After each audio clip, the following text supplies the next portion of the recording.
Assalamualaikum warahmatullahi wabarakatuh. Waalaikumsalam warahmatullahi wabarakatuh. Hamdan wa syukran lillah, salatan wa salaman ala rasulillah, amma ba'du. Perkenalkan, nama saya Tasriyatu Kotrunada.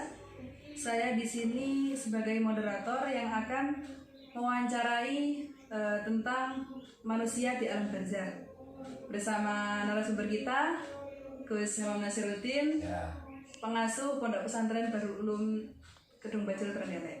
Ya. Bagaimana Gus kabarnya Gus? Alhamdulillah sehat. Ya, langsung saja saya akan bertanya.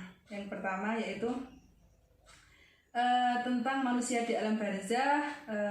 Apakah orang yang meninggal dunia itu mampu mendengar, berbicara, dan mampu mengetahui orang yang memandikan, mengafani, dan memakamkan jenazahnya?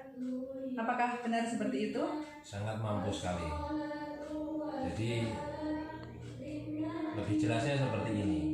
Kehidupan manusia ketika dia itu di alam barzah sebenarnya hampir sama dengan manusia ketika di dunia.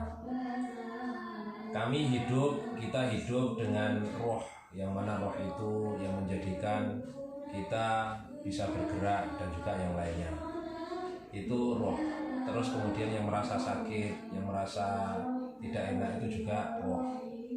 Selanjutnya seorang hamba itu ketika di dalam kuburnya itu bisa mendengar dan juga memahami apa yang dilakukan oleh manusia ketika dia hidup di dunia nyata, itu sesuai dengan sabdanya Rasulullah yang telah diriwayatkan oleh Imam Bukhari, bahwasanya al-abdu idza wudi'a fi qabrihi wa dhahaba ashabuhu hatta innahu la yasma'u qara'ani 'alaihim atahu malakani fa'aq'adahu fayaqulani lahu ma kunta taqulu fi hadzal rajuli Muhammadin sallallahu alaihi wasallam. Jadi seorang hamba ketika diletakkan di dalam kuburnya dan para sahabat-sahabatnya sudah pergi, artinya setelah mengantarkan jenazahnya, sampai suatu ketika dia mendengar telapak kaki yang berpijak. Orang-orang yang pergi itu dengar. Nah, ketika sudah sampai 7 langkah, atau malakani, dia didatangi oleh 2 malaikat. Kemudian malaikat itu mendudukkan orang tersebut. Kalau dari kami, ini ditafsiri ini tidak didudukkan secara raga, tidak, tapi secara rohnya dibangkitkan kembali dan didudukkan.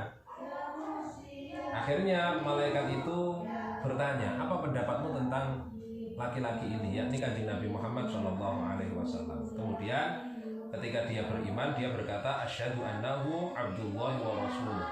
Dia seorang jenazah, seorang mayat itu berkata bahwasanya sesungguhnya beliau itu adalah hamba Allah dan utusan Allah.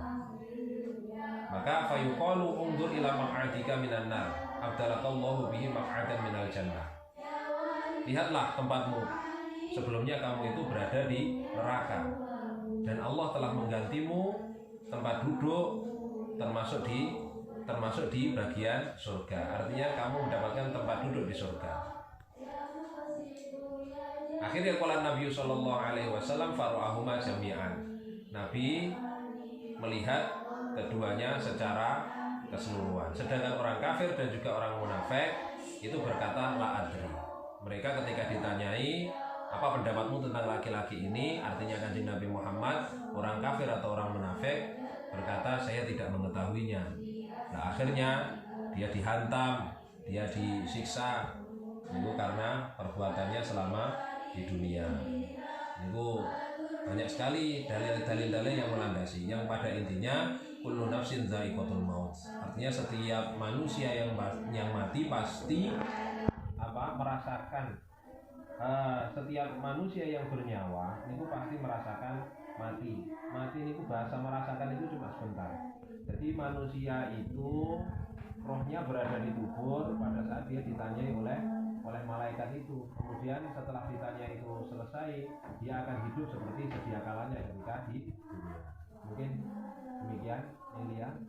Berarti intinya kembalinya ruh ke dalam jasad selamat itu benar adanya ya? Ya.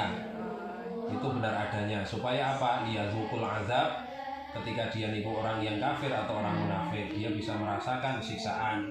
Kalau orang yang beriman ya supaya dia bisa mendapatkan nikmat yang ada di kubur. Seperti itu. Ya, terima kasih Ustaz Imam atas penjelasannya. Sampai jumpa di lain waktu. Ya. Dari kami cukup sekian. Wassalamualaikum warahmatullahi wabarakatuh. Waalaikumsalam warahmatullahi wabarakatuh.